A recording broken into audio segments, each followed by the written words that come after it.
La Reine du ciel dans le royaume de la divine volonté.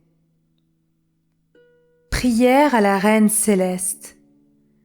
Reine immaculée, ô céleste maman, en ce mois qui t'est consacré, je me place sur tes genoux maternels, m'abandonnant entre tes bras comme ton enfant chéri, et te demandant avec véhémence la plus grande de toutes les grâces, celle que tu m'admettes à vivre dans le royaume de la divine volonté.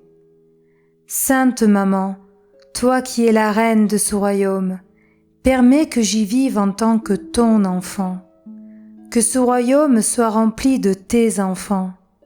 Je me confie à toi afin que tu y guides mes pas et que, soutenu par ta main maternelle, tout mon être vive constamment dans la divine volonté. Tu seras ma maman.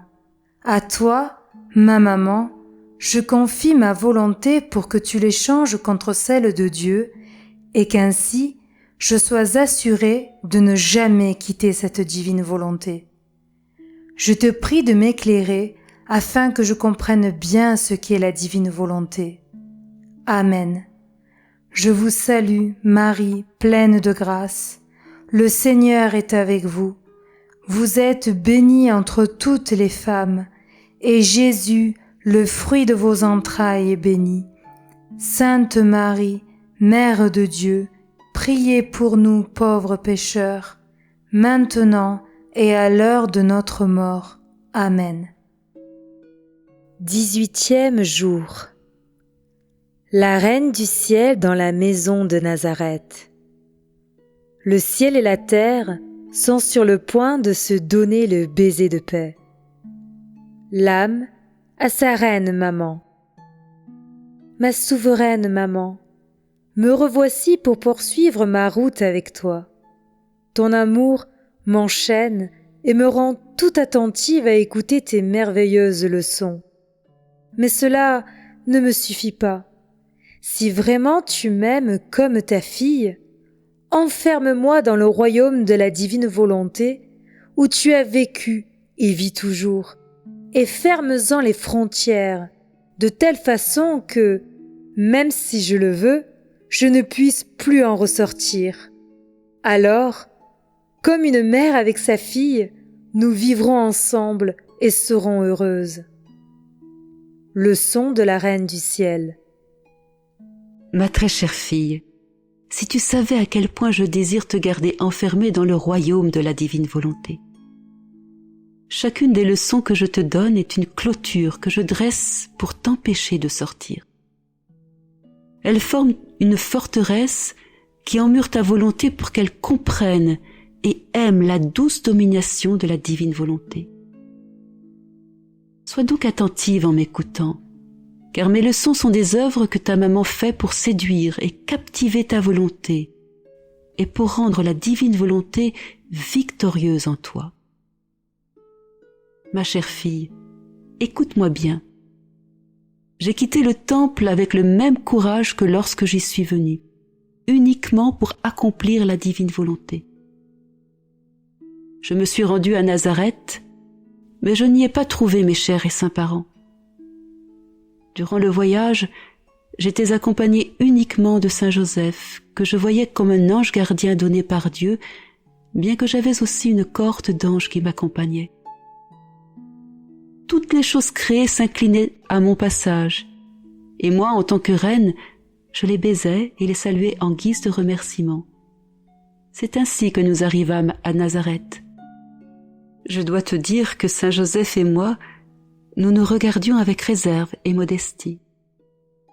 Nous avions le cœur gros parce que chacun voulait faire savoir à l'autre que nous avions fait à Dieu le vœu de virginité perpétuelle.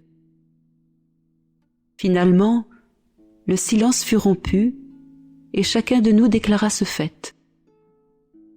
Oh, comme nous nous sommes sentis heureux!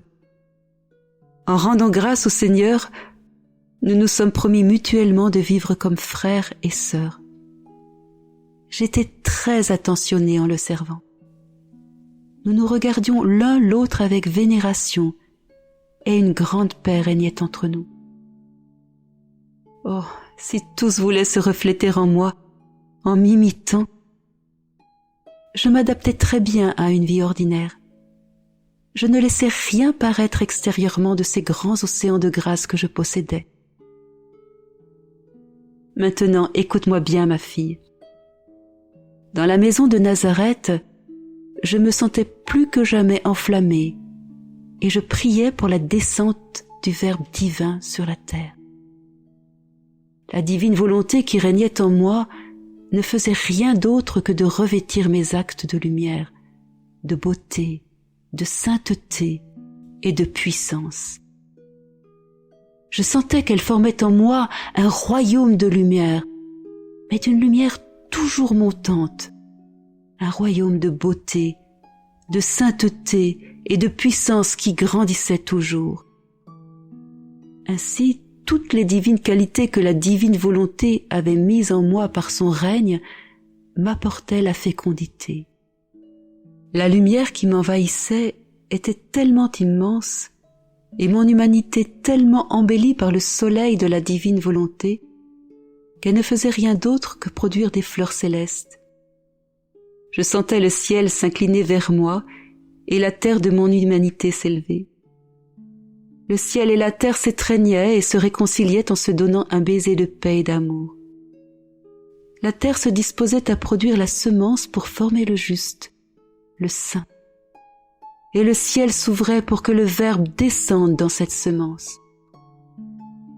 Je ne faisais rien d'autre que de descendre et remonter vers ma céleste patrie et me jeter dans les bras paternels de mon Papa céleste en lui disant avec mon cœur: Père saint, je ne peux plus résister.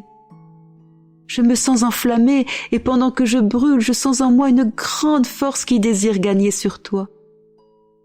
Avec les chaînes de mon amour, je désire te lier afin de pouvoir te désarmer pour que tu n'attendes plus. Sur les ailes de mon amour, je désire transporter le Verbe divin du ciel vers la terre. Je priais et pleurais pour qu'il m'entende. La divinité, vaincue par mes larmes et mes prières, me rassura en me disant: Fille, qui peut te résister ? Tu as gagné. L'heure divine est proche. Retourne sur la terre et continue d'agir dans la puissance de la divine volonté et, par tes actes faits en elle, tout sera secoué et le ciel et la terre échangeront le baiser de paix. Mais malgré tout cela, je ne savais pas encore que j'allais être la mère du Verbe éternel. Cher enfant, écoute-moi bien et comprends bien ce que signifie vivre dans la divine volonté. En vivant en elle, je formais le ciel et son divin royaume dans mon âme. Si je n'avais pas formé ce royaume en moi, le Verbe n'aurait jamais pu descendre du ciel sur la terre. S'il descendit, c'est parce qu'il y avait en moi son propre royaume formé par la divine volonté. Il trouva en moi son ciel et ses joies divines. Le Verbe ne serait jamais descendu dans un royaume étranger. Oh non, non. Il voulut d'abord former son royaume en moi et ensuite y descendre en vainqueur. En vivant toujours dans la divine volonté, j'ai acquis par grâce ce qui est en Dieu par nature, la divine fécondité, laquelle m'a rendu apte à former la semence sans intervention humaine pour que germe en moi l'humanité du Verbe éternel. Qu'est-ce que la divine volonté ne peut faire quand elle opère dans une créature ? Elle peut tout faire et produire tous les biens possibles et imaginables. Aie donc à cœur que tout soit divine volonté en toi, si tu veux imiter ta maman et la rendre heureuse. L'âme. Sainte maman, si tu veux, tu peux. Comme tu as eu la puissance pour vaincre Dieu au point de le faire descendre du ciel sur la terre, tu ne manqueras pas non plus de puissance pour vaincre ma volonté, afin qu'elle n'ait plus de vie. J'espère en toi, et de toi, je recevrai tout.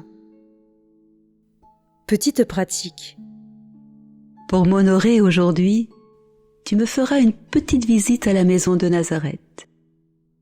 Tu me donneras tous tes actes en hommage pour que je puisse les unir aux miens, afin de les convertir en divine volonté. Oraison jaculatoire, céleste impératrice, donne le baiser de la volonté de Dieu à mon cœur.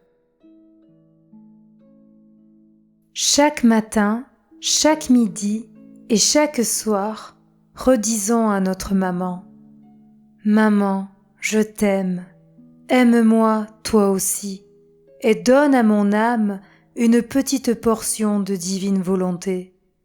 Bénis-moi pour que je fasse toutes mes actions sous ton regard maternel.